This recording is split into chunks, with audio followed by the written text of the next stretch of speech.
Au Groenland, comme chez nos voisins français, la campagne présidentielle commence très tôt cette année. Et il semble hélas que pour certains partis extrémistes, les esprits s'échauffent un peu vite. Malaise au Bas-Groenland. Ce matin, les gendarmes récupéraient le corps d'un homme de 40 ans. Spontanément, 5 voisins se constituaient prisonniers en affirmant qu'ils étaient les auteurs du lynchage. Il y en avait marre, hein. Ils jetaient ces poubelles toutes mélangées. Le verre dans la noire, la nourriture dans la verte, c'était n'importe quoi.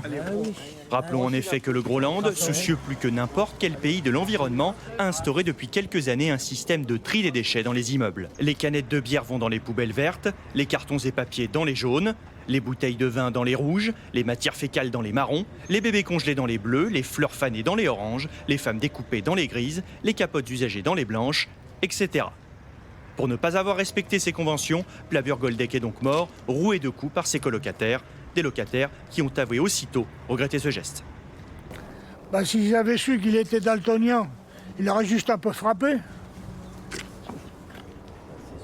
Des drames comme ça, on en rencontre hélas bien trop souvent, comme par exemple ce pauvre Groenlandais, également daltonien, qui avait tué sa femme rousse, la confondant avec un voleur.